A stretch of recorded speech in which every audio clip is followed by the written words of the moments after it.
Well, here we are. The Chevelle, like I promised yesterday.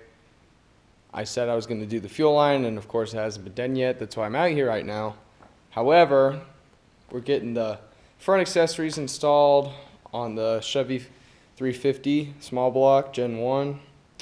Here's the Weiand 142 supercharger. Got the valve covers from Summit. This, all the front accessories from a kit that we found on eBay. It was pretty inexpensive.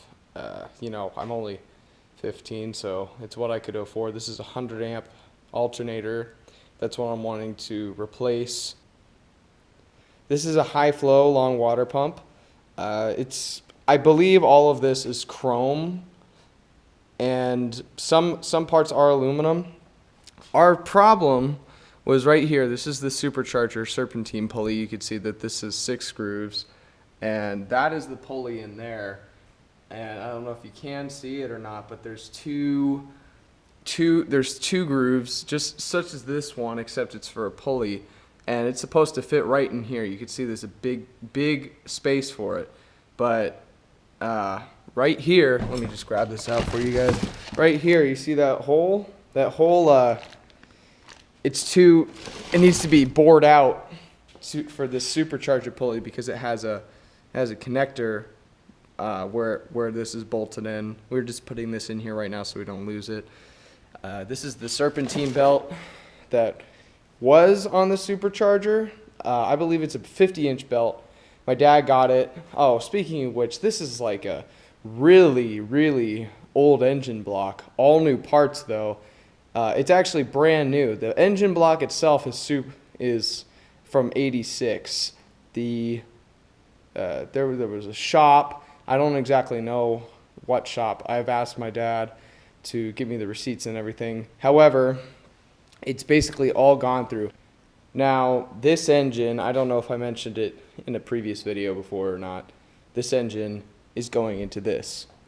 So this is a 383 stroker engine, and this is a naturally aspirated small block.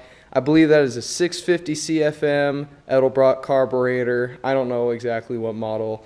The problem, I don't know. My dad thinks this engine is perfect, but it backfires sometimes and just completely kills the engine. I'm hoping it is not an ignition system problem from the MSD ignition, because then I would have to replace that. And it's just an old engine.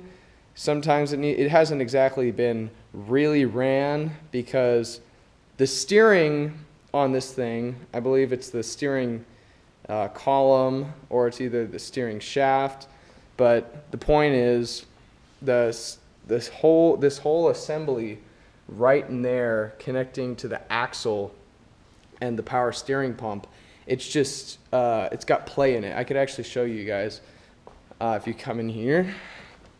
Little interior view. My dad, as you can tell, this thing was built purely off of Pep Boys. Right here, see that?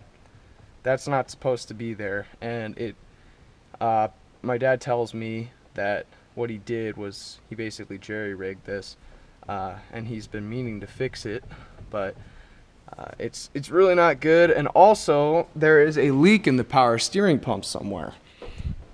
Now, at first, whenever I was like 8, I thought a blower was a street scoop. So I'm like, hey Dad, do you have a blower that you could put on this? Because I think that would look really kick-ass. And then he pulls out a supercharger, and I'm like, no Dad, that's not what I meant. He's like, well, that's a blower.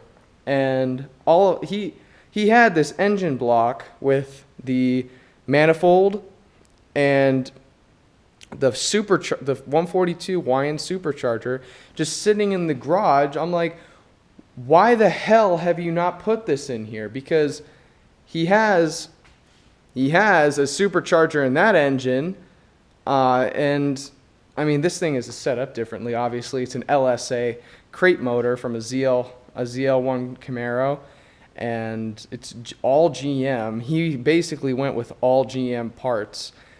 I completely replaced that brake cylinder, went through all the brake lines. That was my job personally. Some electrical I have done. He has mostly done the plug and play type of stuff. He put all the pulleys together. He's got the air compressor, the alternator over there. It's just pulleys. Like, you know, for LSA motors, I don't have any real experience with LS motors other than this. This is all just to catch up on the projects right now. Right here, this is an LS3 motor, I believe. I keep asking my dad, what is this motor exactly? And I always get different answers. It starts. I don't have the gas tank in there right now. That is a gas tank over there, but it's not connected. We have not put any gas in there, so basically we just use a regular red old gas can and plug the return and the feed lines in. We got a I believe this thing is it's basically just a reader. So we got a reader here to give us all of our engine specs, because obviously we don't have like a speedometer or something like that.